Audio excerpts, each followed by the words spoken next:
Meghan Markle shows no desire for further contact with estranged father Thomas despite recent letter attempt.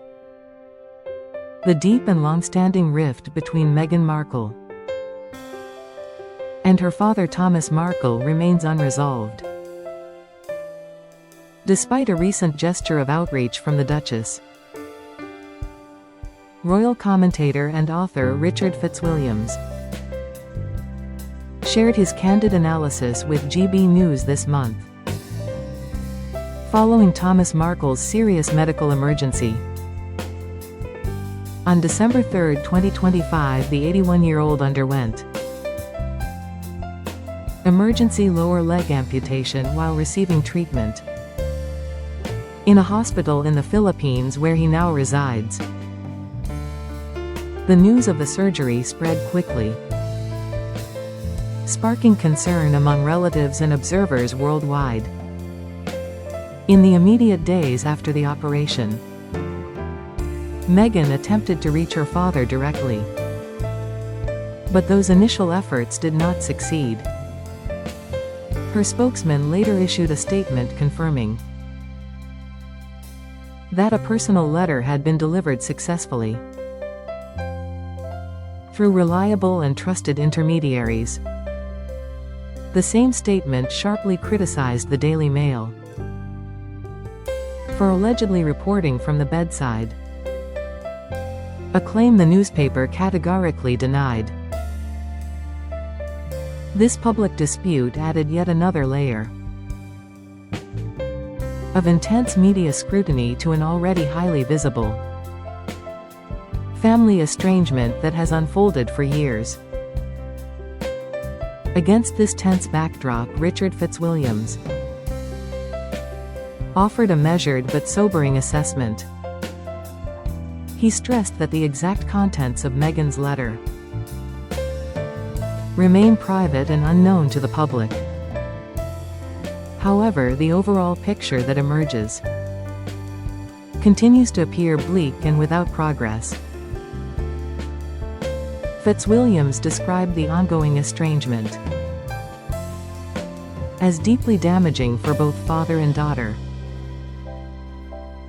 a tragic situation that has simply unfolded exactly as circumstances have allowed over time. He acknowledged the pain involved for everyone, calling it, of course, a tragedy for both of them. From Meghan's perspective, the commentator explained, the primary cause traces back to Thomas Markle's repeated and often critical media interviews.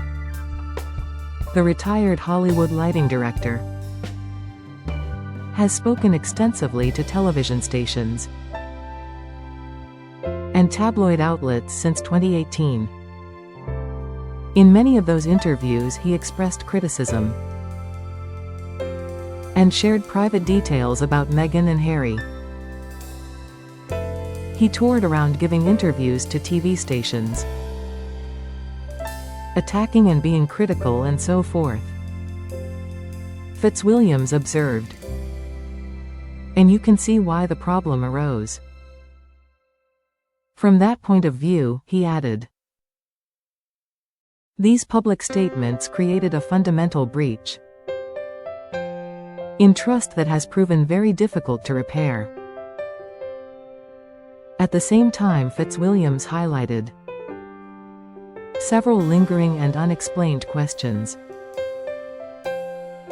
from the period leading up to the 2018 royal wedding. He noted that Prince Harry never met Thomas Markle during the engagement period, a fact that has never been fully explained. It has never been explained why Harry never met Thomas Markle when they were engaged. And that remains a mystery which I can't unravel. Fitzwilliams said. He described it as quite extraordinary that Thomas, who is somewhat reclusive by nature, was expected to make his first public appearance Meeting Harry directly at the wedding itself. The commentator expressed puzzlement about how the entire situation was managed, including the assumption that Thomas could suddenly step into such a high-profile international event.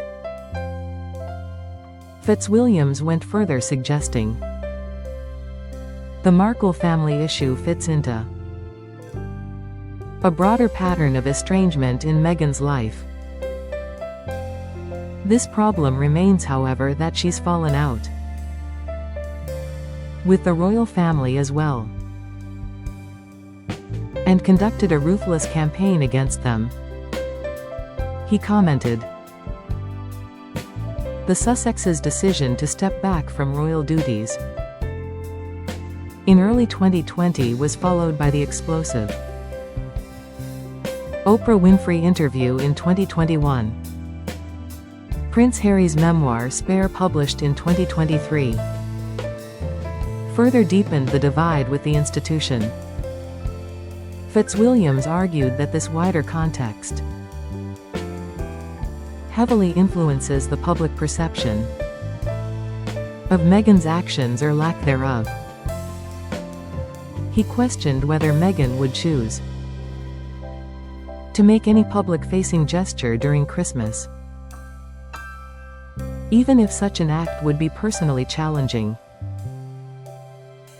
The difficulty is, of course, that she pretends, or she affects, to be a humanitarian, someone who thinks of everything positively, someone who is there for you in the front line at Christmas to make a gesture, even if it's very, very difficult. And it doesn't seem that she's doing that, he explained, while repeating that he cannot know what was written in the private letter. Fitzwilliams concluded that the current fallout strongly suggests Meghan does not seek further contact. But as I say, I don't know what the contents of the letter are, but the fallout has implied that she doesn't want further contact, he stated. At the same time, he offered a note of caution. Family relationships, he reminded viewers, can shift unexpectedly even after years of division. You can never be absolutely certain of human relations, he said. But so far as the optics are concerned, that's what it appears to be at the moment. Thomas Markle has lived in Rosarito, Mexico, for many years following his retirement from a long career in Hollywood lighting. He was once close to Meghan during her childhood and supported her early acting ambitions. The relationship began to fracture publicly around the time of Meghan's engagement to Prince Harry in November 2017. Thomas suffered a heart attack shortly before the May 2018 royal wedding and could not attend.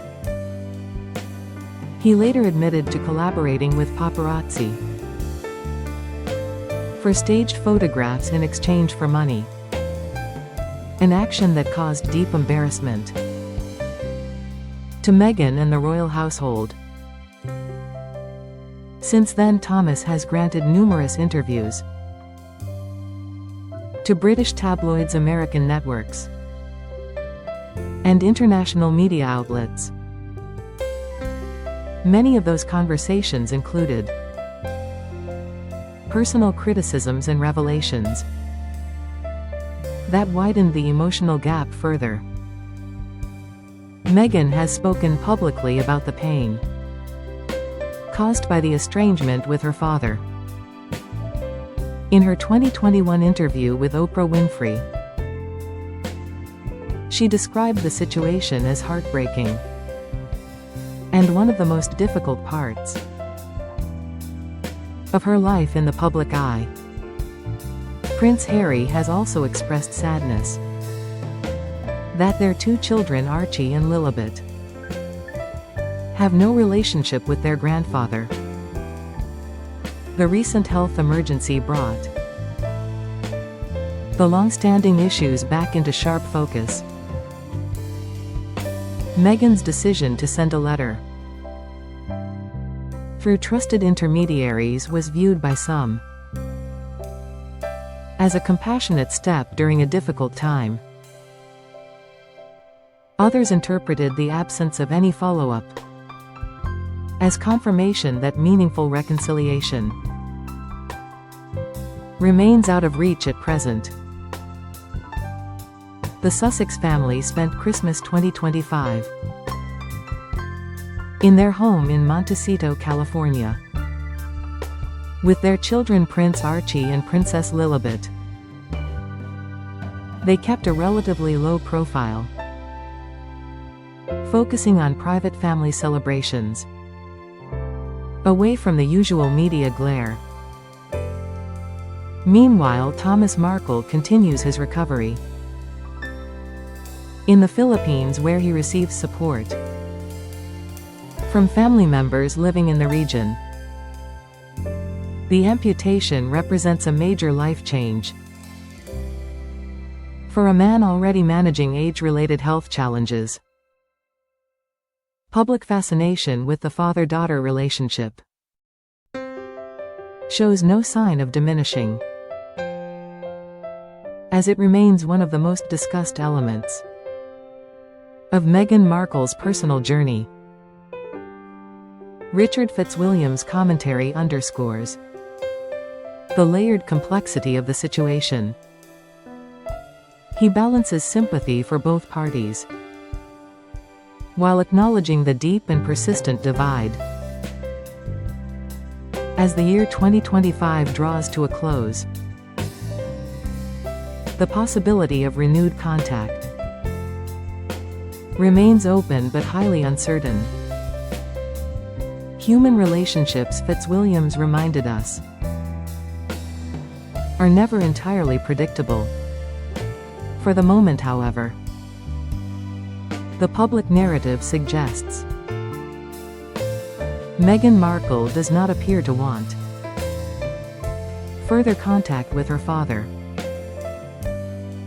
despite the recent attempt through a letter.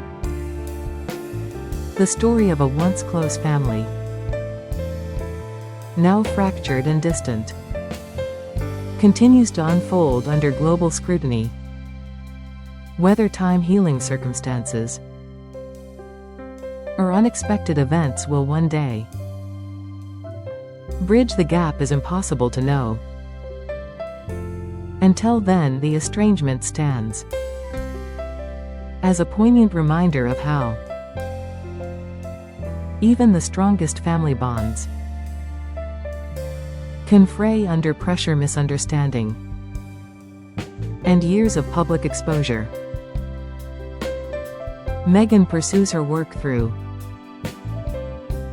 the Archwell Foundation and media ventures, while Thomas Markle focuses on recovery. Both carry the weight of this separation, a private sorrow made public, a wound that may heal with time, or may remain open indefinitely. The coming months and years will reveal whether this chapter closes with reconciliation or continues as one of the most talked about family divides of modern royalty. For now, silence prevails between father and daughter, a quiet testament to a relationship that once held promise, but now exists in shadow.